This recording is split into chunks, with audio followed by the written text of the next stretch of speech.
사도신경으로 신앙을 고백하십시다. 전능하사 천지를 만드신 하나님 아버지를 내가 믿사오며 그 외아들 우리 주 예수 그리스도를 믿사오니 이는 성령으로 잉태하사 동정녀 마리아에게 나시고 본디오 빌라도에게 고난을 받으사 십자가에 못 박혀 죽으시고 장사한 지 사흘 만에 죽은 자 가운데서 다시 살아나시며 하늘에 오르사 전능하신 하나님 우편에 앉아 계시다가 저리로서 산자와 죽은 자를 심판하러 오시리라. 성령을 믿사오며 거룩한 공회와 성도가 서로 교통하는 것과 죄를 사하여 주시는 것과 몸이 다시 사는 것과 영원히 사는 것을 믿사옵나이다. 아멘. 이 시간 성령님의 감동으로 진정과 신령한 예배를 하나님께 드릴 수 있기를 간절히 소망합니다. 우리의 삶 모든 것에서 예수님이 주인이 되시고 다시 오실 예수님 만날 날을 목표로 살아가게 하옵소서. 영의 양식 하나님 말씀을 믿음으로 마음밭에 받아 약속한 은혜와 복을 공급받도록 해주시고 직분에 충성케 하시어 주님 앞에 서는 날 칭찬과 면류관을 받게 해 주시옵소서. 때를 따라 은혜를 주시어 예배하는 삶을 살도록 인도하옵소서. 구주 예수님 이름으로 기도하옵나이다. 아멘.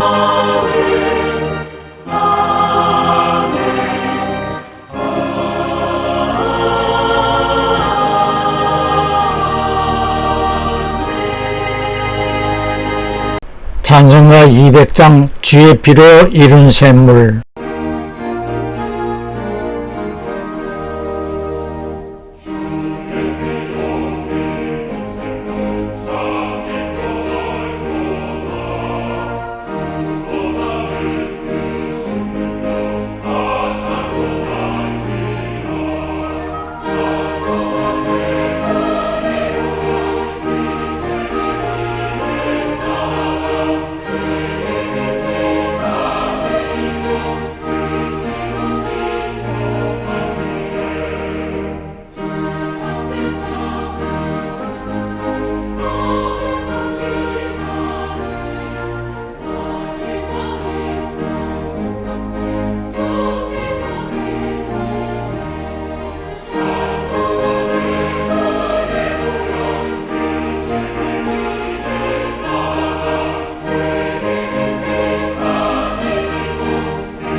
오늘의 복음 스가랴 3장 3절로 4절.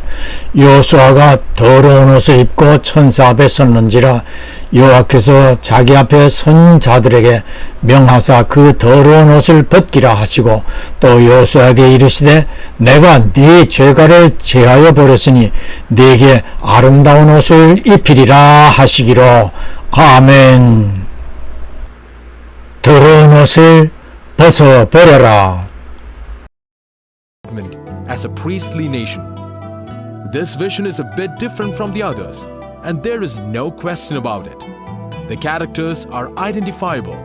We see Joshua, the son of Jehozadak, the high priest who returned along with Israelites from Babylon. Joshua is seen in filthy clothes because of his sin, but the angel commands other angels to take it off from Joshua.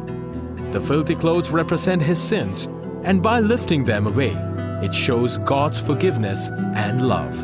Once forgiven and cleansed by the Lord, the angel had instructions for Joshua in order to retain his new form.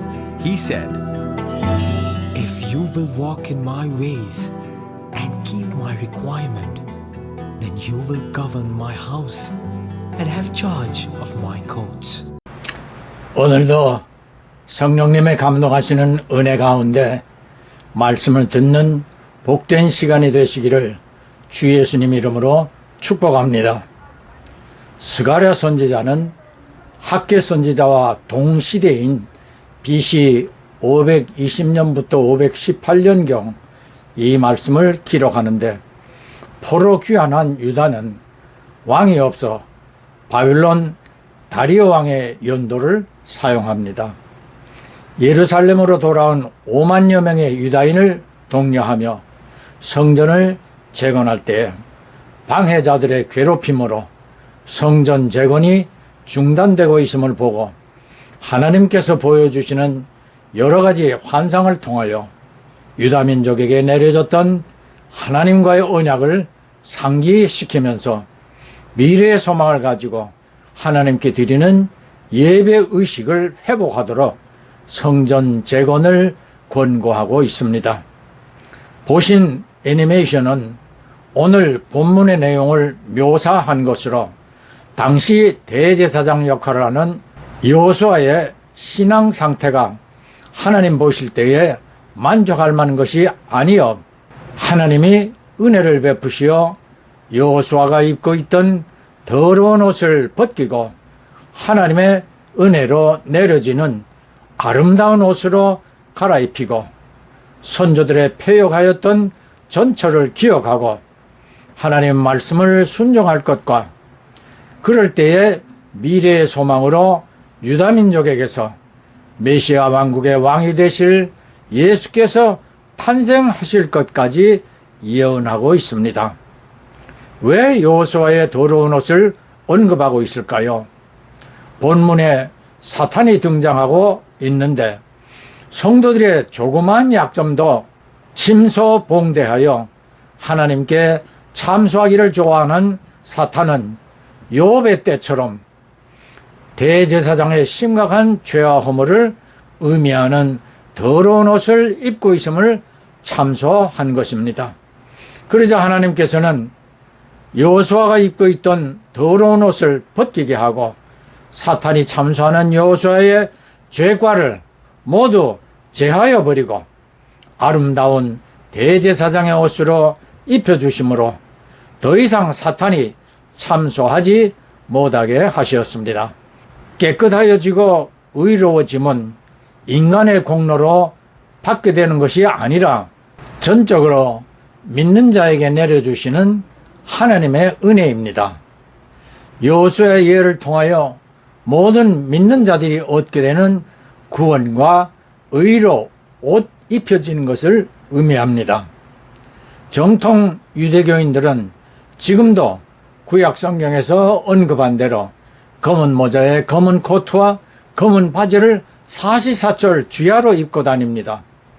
그 정도로 성경 말씀을 잘 지킨다는 뜻이기도 합니다. 요즘같이 100도가 넘는 폭염 속에서 그들은 이런 옷을 벗지 않습니다. 이 외에 다른 옷을 입으면 율법을 범하는 불결한 더러운 것으로 간주하고 있습니다. 성도들에게 의복은 중요한 것이 됩니다. 디모데전서 2장 9절과 로마서 13장 13절은 단정하게 옷을 입고 단정히 행하라고 합니다. 그리스도인들은 항상 낮에 생활을 할 때와 같이 단정하게 보이라는 것이죠. 5년 전에 박근혜 대통령을 탄핵하면서 박 대통령이 엄청나게 고급 의복들로 사치한 것이냐 비난을 한 바 있었습니다. 그런데 얼마 전에 문재인 전 대통령의 부인 김정숙 여사의 보다 더 엄청난 유명 의류들을 국민의 세금으로 구입하였다면서 5년 동안 공개 활동에서 입었던 수백 벌의 의복을 공개하며 비난한 유튜버도 있었습니다. 누구나 좋은 옷을 입고 싶어 합니다. 여러분, 인간이 최초로 옷을 입은 때를 아시는지요? 창세기 3장에서 사탄의 유혹에 넘어간 아담과 이브가 선악과를 먹지 말라던 하나님의 명령을 거역하고 그 과일을 따서 먹어 눈이 밝아져 자신들의 벗은 몸을 깨닫고 무화과나무 잎을 엮어 치마를 만들어 자신들의 몸을 가렸습니다. 그리고 두려워 숨자 하나님이 찾으셨고 불순종한 이들을 에덴 동산에서 퇴출시키면서 짐승을 희생시켜 그 가죽으로 옷을 만들어 이들에게 입혀 주시었습니다. 이것으로 하나님께서는 불순종한 인간을 구원하시려고 아들 예수를 세상에 보내시고 십자가에 못 박히게 하여 어린 양처럼 희생시킴으로 이를 믿는 사람은 누구든지 구원을 얻게 하셨습니다. 바로 아담과 하와를 위하여 희생케 한 짐승처럼 예수는 어린 양으로 죽으심으로 인류를 구원케 하시는 구세주가 되신 것입니다. 하나님께서 아담과 하와에게 치부를 가릴 수 있는 옷을 만들어 입혀 주시던 것과 같이 믿는 자들은 그리스도로 옷을 입게 된 것입니다. 그러면 왜 성도들이 그리스도로 옷을 입어야만 하는 것일까요? 마태복음 22장 11절로 14절에서 천국 혼인잔치에 초대받는 사람 중에 예복을 입지 않은 한 사람을 발견한 왕이 이유를 물었으나 유구무원이자 바깥 어둠에 쫓아내었었지요. 우리는 천국 어린 양 혼인잔치에 청함을 받은 신분입니다. 인간이 살아가기 위해서 세 가지가 필수입니다. 곧 의식주의입니다. 세 가지 중 첫 번째가 몸을 가리는 의복입니다. 인간은 옷과 함께 살아가지만 짐승들이나 물속의 고기와 새들은 옷을 입지 않으나 몸을 보호하기 위한 가죽이나 털 그리고 비늘 또는 날개와 깃털이 있습니다. 이처럼 인간이 생존하기 위하여 가장 필요한 옷을 에덴 동산에서 하나님이 인간의 부끄러움을 가려주려고 만들었으며 이후 에덴을 떠난 아담과 하와의 가족이 정착지를 찾아 이동할 때에 옷은 이들을 짐승이나 추위로부터 보호해주는 절대적인 필수품이 되었습니다. 그러나 하나님께서 싫어하시는 더러운 옷의 의미는 우리의 의복을 뜻하는 것이 아닙니다. 더러움에 관한 성경 말씀을 살펴보십시다. 몇 주 전 손을 씻지 않고 식사하는 예수님의 제자들을 바리새파 사람들이 비난하자 예수님이 더러움의 진정한 의미를 마음과 생각에서 나오게 되는 악한 것들이라고 정의해 주시었던 것을 살펴본 적이 있습니다. 예수를 믿는 우리가 회개하는 것 역시 마음과 생각으로부터 비롯되어진 잘못된 삶의 형태를 하나님께 자복하고 용서를 구하는 것이기도 하지만 그보다 더 중요한 회개의 본질은 하나님을 믿지 않았던 것을 인정하는 것이며 그러한 의미에서 회개를 말하는 원어의 뜻을 날아가는 화살이 관역에서 벗어난 것이라는 것입니다. 화살은 관역을 향하여 쏘아야 합니다. 모든 인생 화살의 최종 목표는 하나님께라는 것입니다. 화살은 관역을 향하여 쏘아야 합니다. 모든 인생 화살의 최종 목표는 하나님께로 돌아가는 것과 같이 하나님 나라인 천국에 들어가 영원한 생명을 누리게 되는 것입니다. 그런데 예수 믿는 이를 거절함으로 최종 목표의 관역인 천국을 벗어나 반드시 가지 말아야 할 지옥으로 가게 되는 것입니다. 그러기에 하나님께서는 관역을 벗어난 인생을 위하여 크신 은혜로 외아들 예수를 세상에 보내시어 십자가에서 피와 물을 다 쏟으시고 죽게 하심으로 이러한 하나님의 은혜를 믿음으로 받아들이는 신자들에게는 관역을 벗어난 과오를 용서하시고 바른 관역으로 생애를 돌리게 하시어 하나님 나라를 향하여 생애를 살아가도록 해 주시는 것입니다.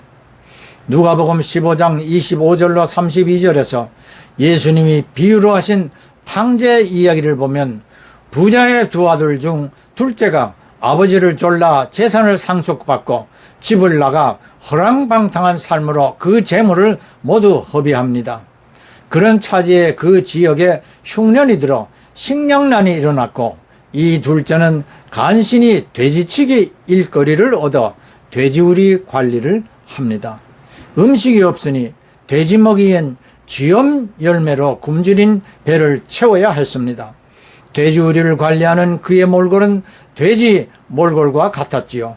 유대인이 가장 혐오하는 돼지 몰골이 된 둘째는 지옥에 떨어진 것 같이 인생을 실패한 자가 되었습니다. 부요한 아버지 집을 떠나온 까닭에 그의 겉 몰골만 더러워진 것이 아니라 삶의 모습도 추하게 되었고 마음과 생각도 굶주린 배를 채우려는 욕망으로 가득 차 있습니다. 뿐만 아니라 앞으로의 삶의 꿈마저 잃어버렸습니다. 그러나 그에게는 아버지의 집이 있었습니다. 그리고 아버지 집에서 살던 때를 생각할 수 있고 그리고 염치불문하고 아버지께로 돌아갈 것을 결심합니다.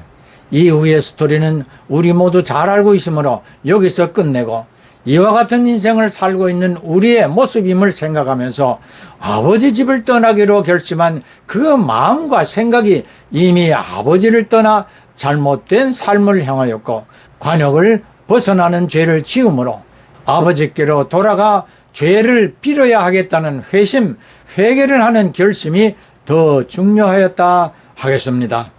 다시 말하자면 아버지를 떠나면 더러운 인생 나락으로 떨어지게 되는 것입니다. 아담과 하와가 하나님을 떠난 것은 에덴 동산에서 쫓겨난 것을 말하는 것이 아닙니다.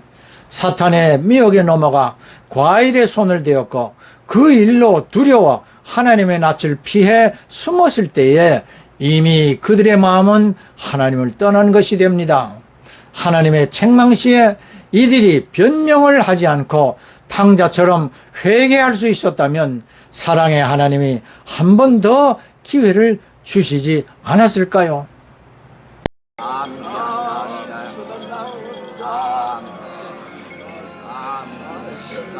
Hey, what's happening? What's going on? Jesus of Nazareth is passing by. Oh.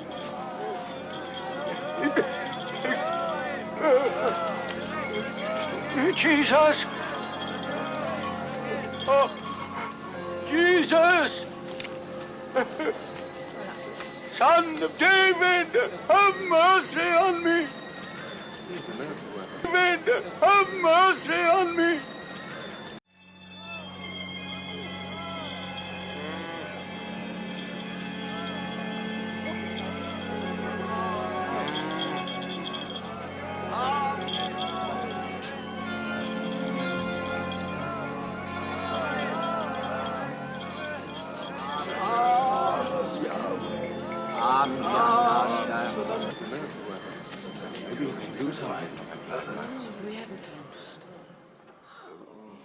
What do you want me to do for you? I want to see again.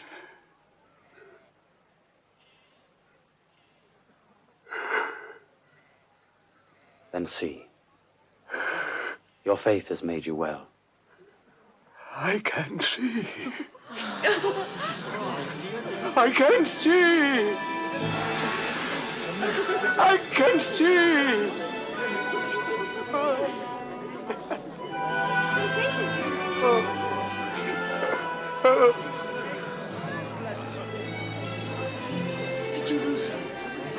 예수님께서 소경 거지 바디메오의 눈을 뜨게 해주시는 이야기는 우리가 너무 잘 알고 있는 내용입니다.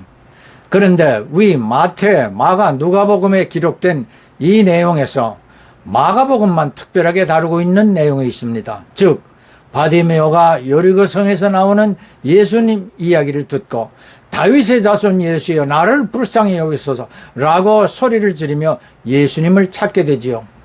다윗의 자손이여 라는 의미는 예수께서 다윗 왕의 후손으로 오신 이스라엘의 왕이시라는 말이며 바디메오는 자신도 왕이신 예수님의 백성이라 고백하는 것인데 이 부르짖음을 들으신 예수께서 제자들에게 그를 데려오라 하시자 그는 겉옷을 벗어버리고 예수님께 나옵니다. 소경 거지 바디메오가 예수님께 나아갈 때에 거지로 살며 입고 있던 겉옷을 버렸다는 마가복음만의 이야기입니다. 유튜브에 바디메오 이야기가 여러 편 영상으로 등재되어 있으나 영상에서 겉옷을 벗고 예수님께로 가는 모습은 지금 보신 영상뿐이었습니다.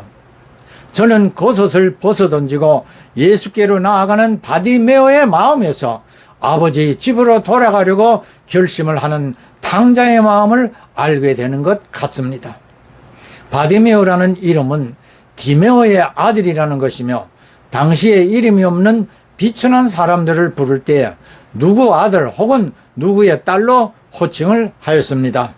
여기서 예수님이 겉옷을 벗으시는 성경 기록을 살펴보겠습니다. 요한복음 13장 3절로 15절의 기록으로 제자들과 함께 마지막 만찬을 하신 예수님께서 만찬 후에 자리에서 일어나 겉옷을 벗고 수건을 허리에 두르시고 대야에 물을 담아 제자들의 발을 씻기시었습니다. 이렇게 본을 보이시고 제자들도 이처럼 서로 발을 씻기도록 당부하였습니다. 바디메오의 경우 예수님께 나아갈 때 거지 겉옷을 벗어버렸습니다.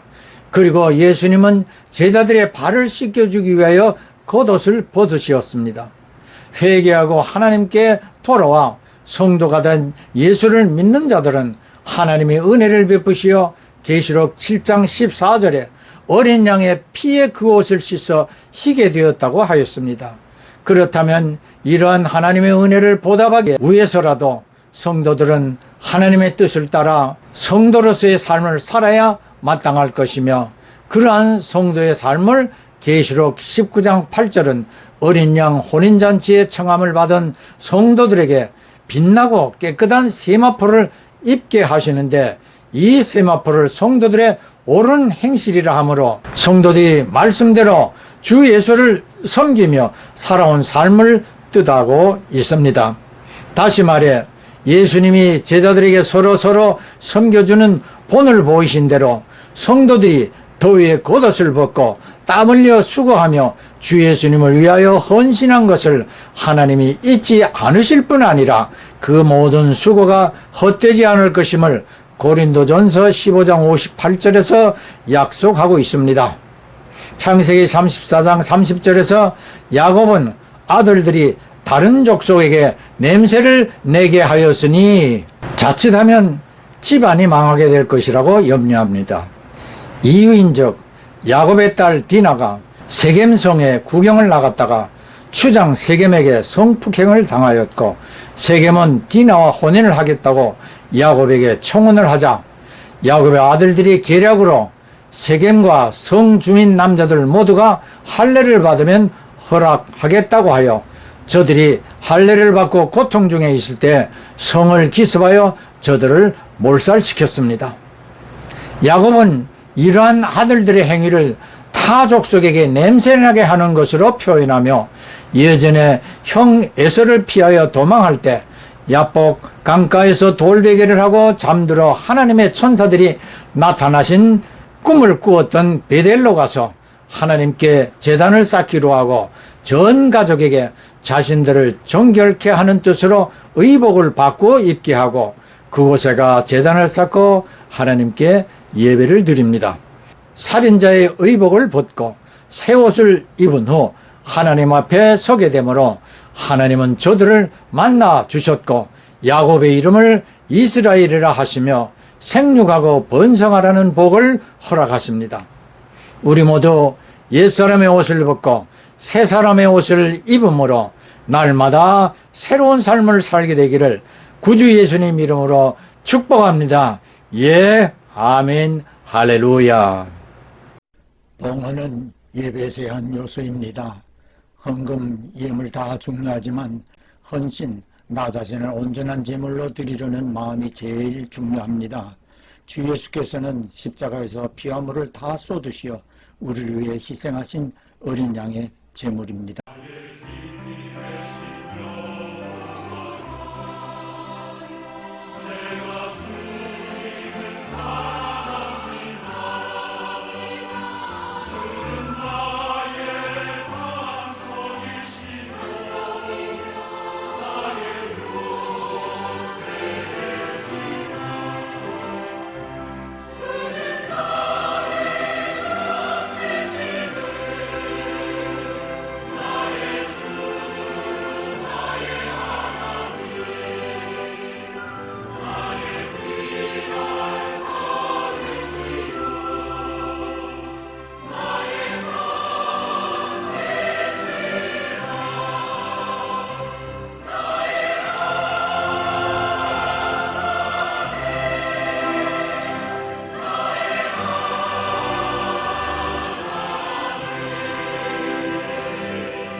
한 주간 세상에 나가 그리스도를 대신하여 빛과 소금이 되는 삶으로 주 예수님을 높일 수 있도록 모든 성도들과 이들의 가정과 하는 일들 위에 구주 예수의 충만한 은혜와 아버지 하나님의 크신 사랑과 보혜사 성령님의 교통하심이 항상 함께 하실지어다.